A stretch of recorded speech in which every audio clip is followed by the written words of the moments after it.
Thank you so much for joining us here, all you early birds, for the first match of the day. Should be a great day of Hearthstone all around. We are, of course, crowning our champion for all three regions: APAC up first, then Europe and Americas to follow. I believe Europe is kind of all set actually for that point in the day in terms of Division A and B, whereas here in APAC, it's all to play for one of our most well-known players in particular, blitzchung on the Tempo Mage. He's looking a little bit better than Dawn in terms of the other contender. Currently has one more point in terms of the overall performance of his past couple of weeks. So if he gets the win here, Gia, up against up against che0nsu, he is guaranteed that spot in Division A. It's totally in his own hands. Yes, it is a win and in because even though he would gain theoretically just 1 point in that scenario, which would tie him with Possessi, he would win on the tiebreaker of the highest individual finish within a week. So blitzchung, it's a win and in for him, whereas if he loses, there's still a scenario where he makes it into Division A, but it depends on Don's performance. che0nsu is definitely no slouch of an opponent, though. We've been going on and on about how this new practice group, or at least new to our knowledge, of che0nsu, Rivius, and Don putting together the secret rogue has been looking very, very strong. All three of them making it to top 8 this week. Yeah, che0nsu has just been on an absolute tear recently. Ladder, I think a double rank 1 finish on APAC 2 months in a row, and then constantly staying right up at the top of ladder. It's the 30th now, so who knows how it's going to shake out over the next couple of days with this month's ladder finish. But also his Twitter game has been on point. It's got to be said. He has been throwing out all that, giving it all that, basically, on Twitter, saying, Europe, wake up, we're done here in APAC. We are fast players here, and you've got to be ready to deal with us. But again, in terms of his gameplay, I absolutely agree. He has been bang on the money pretty much every week so far, even if he hasn't been getting all the way through to playing on stream. However, if we look at the nitty-gritty here, Gia, of the Secret Mage versus the Tempo Mage, despite being two kind of different decks at first glance, in a lot of ways they do function quite similarly, strangely enough. Yeah, in terms of the core of the deck being quite light, but also having that capability to generate tons of value. And really, I think these decks both reward the players that can recognize when they're meant to be playing all their minions out for tempo versus holding back and trying to get a little bit more value. But given that they're running up against each other, I think the primary game plan will be just trying to get a solid grip on the board. Exactly. And so starting things off already, after watching some excellent supplementary content in the Break of Europe yesterday, I learned, Gia, that Secret Passage is often not a keep in the mulligan due to wanting to have some more proactive plays at the start. So I agree with this from che0nsu. I actually am more likely to say that about Weapon Rogue, but I think the same can hold true against Secret Rogue, especially when they're not necessarily guaranteed to have an early game. But with Secret Rogue, I think it does make a lot of sense to mulligan a bit harder for the Dream Hand, which often involves Edwin Van Cleef, of course, and Questing Adventurers. Yeah, the really interesting part for me was the Dirty Tricks there, because that is a card that, when it was played in the Galakrond Rogues, I really didn't like holding on to it, because it was more of a curve deck, I found. You just wanted to play the best minion you had each turn, for the most part, in the early game, with the Shield of Galakrond in there, as well as all the other just curve plays.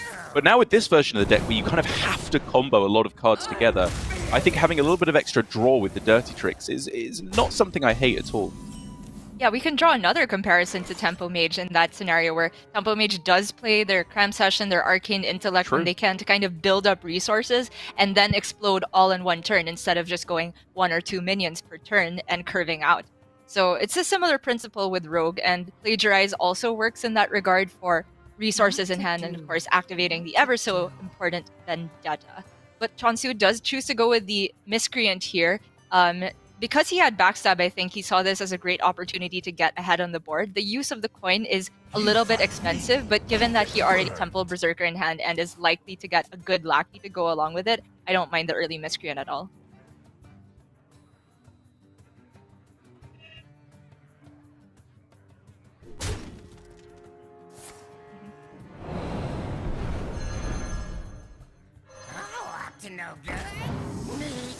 Sorry, I think the one thing I really liked there from blitzchung was holding on, going for the firebrand there, getting it down onto the board, and realizing that with Miscreant in play, there's too much health on the board. You can't rely on the spell burst effect of firebrand to clear. Instead, you need to populate the board with your minions, which I think is a very good recognition for blitzchung. And to follow up with the second Firebrand was by no means a direct decision. We could have seen him go for Trade and then Arcane Intellect and then proc the first spell first to get rid of the Miscreant, but because he knows that che0nsu's secret package is Dirty Tricks and Plagiarize, he did not want to activate Dirty Tricks potentially, whereas he knows playing a minion will not run into an ambush.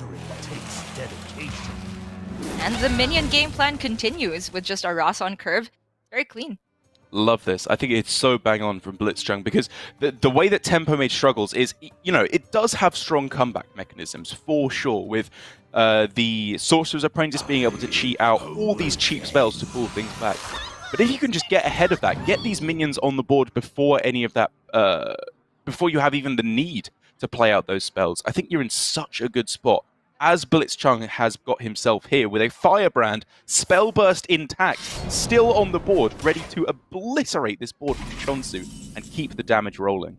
I think blitzchung smelled that che0nsu did not have a great answer for the second Firebrand. He saw Vendetta used, but no Blackjack Stunner, so the Raz had a very good chance of sticking. And to the point that che0nsu took a reactive spell off of this One Thief instead of something super high value like Evocation, which you would want in many other situations.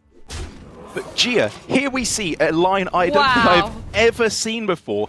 Knowing for 100% that the secret is Dirty Tricks, his plan is just to 100% starve che0nsu of any kind of resources to answer this board, to the extent where he's playing Tempo Mana Cyclone as a 2/2. It is such a cool line. I honestly would not have done that in a million years, but it is working out for blitzchung. However, che0nsu, having taken this rolling fireball, will get a bit of a reprieve and deal with the Mana Stagger as well. And I'm not sure if blitzchung was deliberately positioning it like that, but it turned out to be great positioning because the Solarian remains intact. Oh, that's off the top. Why not? Let's carry on with the tempo. 2 5/5s as well is absolutely insane. Take your pick as to which one you think is the 1 health version here, che0nsu. And take note, this is a version that blitzchung's running, which not every Tempo Mage player likes, with the Jandis and Shenvala in there, but blitzchung is directly playing to the minion advantage. It's a no spell mage instead of no minion mage. Okay, kind of smart there, making that the illusion version, then upgrading it, and drawing a card at the same time now, potentially 2. That's pretty cute. If he gets Blackjack Stunner, this could be an entirely different story. True. But it is not off the top there. Ooh, pretty terrible result there, but he can go again with another evolve. Just getting scary though, because I'm sure che0nsu would have wanted to taunt and just protect himself from the 15 damage staring him down on the other side of the board. You have to win though, right? It's so tough because there's basically no burst damage in the mage deck unless they generate it. So you can just pray that there's no generation. They've just played a cyclone. Upgrading this 2/2 is so much tempo. Really is, but I can't blame che0nsu for trying to give himself a bit more room to breathe. Could be saying that, well, on board this 2/10 takes 2 5/5s to trade with it, and that means blitzchung wants to kill the 2/2, then he has to trade Solarian into it or generate a spell. It seems like wishful thinking either way, but double Arcane Explosion? And Fireball? Oh my god, what do you even do here? What's even the play? You can go Arcane Breath, Arcane Explosion, and then Fireball, or maybe it's just Polymorph to get rid of the Malagos. I kind of like the idea of the double Arcane Explosions. Oh my gosh. Okay, sure. Oh. Okay, this is Plus even better. the Arcane Breath. So now, yeah, he doesn't even need to trade anymore with this. Yeah. Great spot from blitzchung. If you hit any of the cheap spell damage minions, this line is available, and he gets to push all of the minion damage. This is genius from blitzchung. I was looking at the polymorph line, but this line gets him a 2-2 on the board as well. Even more stuff that che0nsu has to find an answer to if he wants any chance of surviving at all. And he is fishing for these stunners, playing the plagiarize first, and then trying to get the runner-runner passage. But even if he hits both of the stunners on the 5/5s, there's still the kobold. That's a problem. That's a prep. That's 2 preps. No! Oh! Okay, maybe if he can generate a spell here. Oh, not it. Not it! Lightning fast. blitzchung with the victory, playing no spells until, what was that, turn 6, 7? Yeah. That was so cool. That was such an awesome line there from blitzchung. It's something you don't even think about because you generally just take it as one of the inevitabilities in Hearthstone. It's like a death rattle on your opponent's side of the board. Generally, the best thing to do is just kill it. Treat it like any other minion because it's going to happen eventually. Similar attitude I generally have with secrets. Like, it's going to happen eventually, so it doesn't really matter when you do it. But excellent recognition there from blitzchung saying, you know what, you can have all the cards that you want in hand. They clearly don't help you with this situation, so I'm going to starve you of any more resources, and taking such a cool win. Very unique way to play it. Absolutely. One thing I learned from watching blitzchung there is that Mana Cyclone on its own is a singular 2-mana 2/2, which is better than a singular 3-mana 2/2, like Questing and Edwin. So naturally, it would just win the matchup, right? The logic is flawless, and I, for one, would definitely support a joke version of Mull It Over where you deliberately say the stupidest things possible. That would be hilarious, just to troll J. Alexander on Twitter. But anyway, moving on to the second game here. I don't anticipate that either player will be switching over to either their secondary or tertiary decks. It's mainly for weapon destruction, extra greed, anti-mage, which neither of these players need to go for. So just keeping up with the good stuff. Yep, they are both still on primary, and for anybody who is just joining now, don't forget that Specialist is just best of 3, so blitzchung is on match point, and already with a great curve to start it off. Disgusting curve here from blitzchung. While we were talking last game about a non-spell variant, I think this version quite clearly here is setting up for an explosive Apprentice Cyclone turn. Yes. I guess curve is a loosely used term because he did have 1-drop, 2-drop, but these are not the 2-drops that you want to play immediately. The fact that there's devolving missiles, though, is such a backbreaker for che0nsu because he's going all in with this questing, which I think is a very reasonable line. He gets to clear the board alongside putting down a lot of stats, and it's basically just devolving missiles, which is a one-of in blitzchung's primary that punishes him. 100% correct. This is what you do here as blitzchung. Or as che0nsu, sorry. You just pray that they don't have it. And then blitzchung testing out the secrets. He's like, okay, it's not dirty tricks. So he knows he's going to give his opponent a lot of stuff here, sadly. Yeah. But you have to kill off the questing. It's kind of a forced play from both sides, I feel. I mean, it's pretty funny because che0nsu can just go off himself now. With Vendetta. That's kind of insane. Doesn't che0nsu just end up ahead here because of that? Double Vendetta. You just do it, right? You pop off. Yeah, you toss everything. Secret Passage does not work with this hand, so every other card is getting played here, and the devolving happens first, so he still ends up with 2 Vendetta targets. Was that definitely the line from blitzchung? Was it not just devolving missiles ping there instead? Because then if it's plagiarize, they are left with nothing most of the time. It's tough because he starts the turn with Apprentice, and then you don't confirm what the secret is until you play a spell. Well, I guess there's a line where you start with coin first or something? Well, that's what he did, but my line, I was just thinking you completely ignore the possibility of Apprentice and just accept that you always go devolving missiles ping. That's the play. And then you pop off in a couple turns time. Maybe you go coin Jandis first instead. That's fair. All things considered, che0nsu ends up far ahead here with an evocation of his own. blitzchung, if he wants to answer the upturn, has to Arcane Breath it. Not the cleanest use of mana. I didn't even realize as well, he's got the combo. Evocation, Secret Passage to shuffle them all away and then get permanent versions when they come back. Oh my god.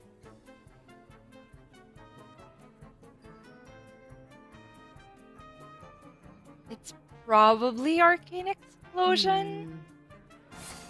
Just to piece together removal over a couple turns with Frost Whisper is where my head's at. God. But Ever since you mentioned the evocation thing, I just cannot think about anything else. That's so nuts. che0nsu is so not running out of nuts. value this game. It's just so interesting because it's kind of an example of like the sunk cost fallacy, although not necessarily a fallacy. Although that's an example of the best Jandis I've ever seen in my entire life. What the hell? Yes, agreed. But the thing I was saying was that blitzchung here could have started with the coin and then accepted that it was the passive, or accept that it was plagiarized, and then stop going all in with the apprentice. Wait, che0nsu didn't start with evocation there. So he doesn't want to get all of in hand the next turn, and values 1 more mana this turn, which I suppose you can justify if you think that the average outcome of mage spells is, well, it's very likely that you end up with 3 or 4 that are just sitting in your hand taking up space, but man, am I sad.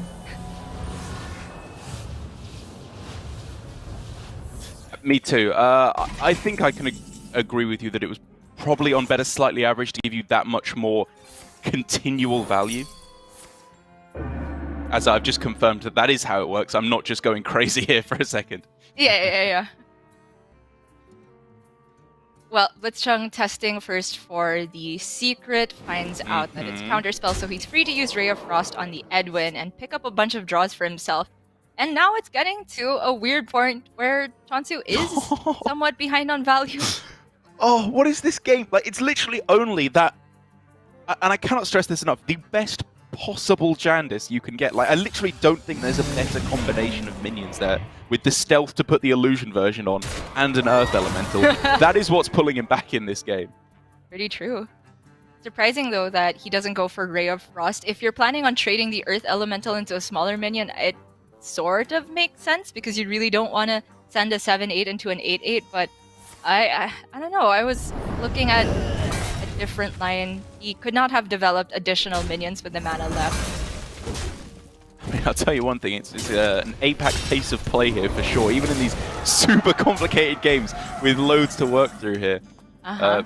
Because the advantage that blitzchung's got himself now, arguably, because of che0nsu's line with the evocation, is value. He has loads of cards, loads of draw. He is never, ever, ever running out of stuff to do. He just needs to get there. He needs to unlock this hand, and the way you do that is kill this Edwin.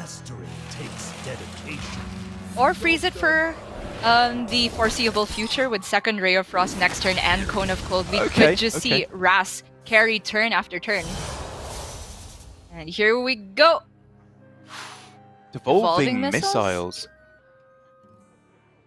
Okay, so you can start with Primordial Studies and Magic Trick just to like see what you get.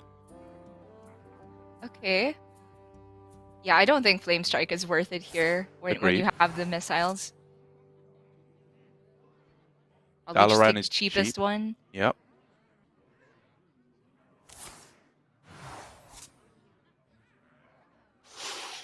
Darings? I like Sinister Strike there. I think I want to start killing them sooner rather than later.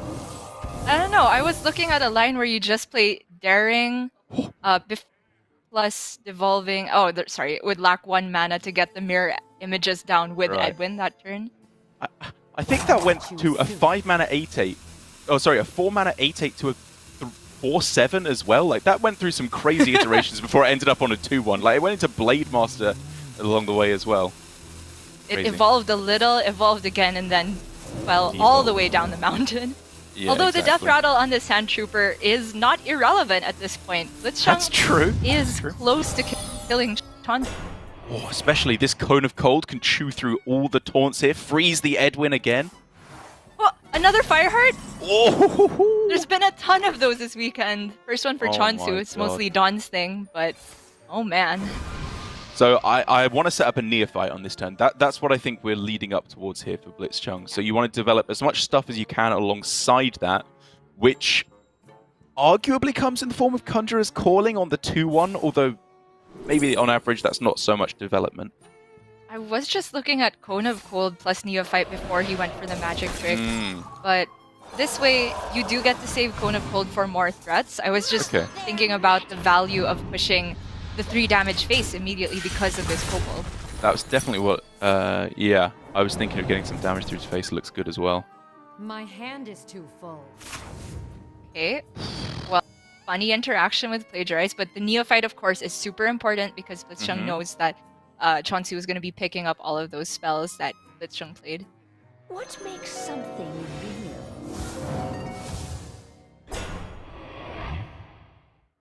Much lower quality Jandis. Yeah, the Rusty Raider is okay, just as a big, roadblock that stops blitzchung from going face. And that's why I'd imagine the kobold is the one with the illusion here. For che0nsu, the knee-jerk reaction is to trade this into the 2-1. I don't think it's a situation where you leave up the 2-1 because you don't want to get the death rattle, because it's going to happen one way or another, so probably just prevent blitzchung from possibly letting it go face for additional damage. Yeah. Rest of the turn... Oh man. Dalaran terrible freeze. raise of Austin. Yeah, freeze a 3-2 maybe.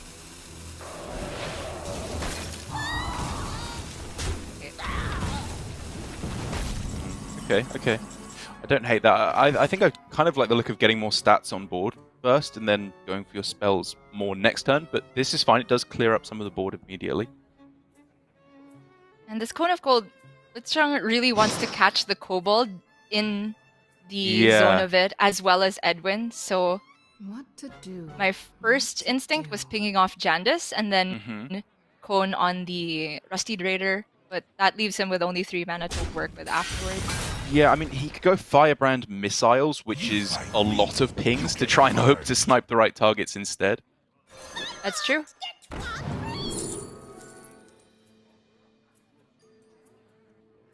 Oh wait, Apexis goes face. Yep. Play out your stuff, go all face. Gathering the ammo. Firing the missiles. Clearing the board. And it's looking I think rough for che0nsu. It's a very clean turn from blitzchung. But Fireheart, can that do anything? There's a preparation to get the turn going as well. It could be the miracle play. You never know. It's obviously discovering rogue spells, not shaman spells. Yeah, take a billion Sinister Strikes. Technically lethal, I guess. The most optimistic lethal you've ever seen. che0nsu going for probably a more realistic line of trying to get freezes or Blackjack Stunner from his deck and setting up a questing. Ooh, Arcane Explosion's insane. Yeah, and the Shadow Step can just go again with the Mana Cyclone, but then he'll overdraw. Right. So it leaves the 1/3 on board.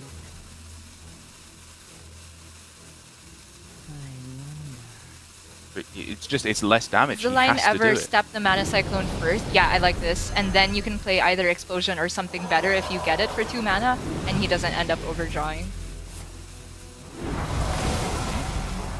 He's got his own Apexis Blast. That can go face getting scary for himself for now as well. He has this questing 6 damage in hand is with just the Apexis straight up Blast. representing lethal next turn. You just start with the Evo and hope for lethal. I think both Frostball and Fireball get there if this Evo is played. And so blitzchung here trying to find lethal of his own. Frostbolt plus Apexis Blast is exactly lethal with the attack of the lab partner as well. And that does mean that blitzchung is able to go up 2-0. He is our first victor of the day. Commiserations to che0nsu. And he unfortunately will be going down here. But blitzchung there taking the win guarantees himself his spot in Division A here. I think we're having some slight technical difficulties, so I'll be running the show for just a little bit here. But the main story is here. blitzchung guaranteed his spot in Division A, and all of a sudden, it becomes a lot more difficult for Dawn now. He needs to try and surpass blitzchung or Possessi if he wants to be able to get his spot in Division A, which basically all starts with winning his next match up against Glory. We're going to go to a quick break while we sort things out, but when we come back, we will have Dawn versus Glory as our second match of the day as Dawn tries to get his spot in Division A. We'll be right back.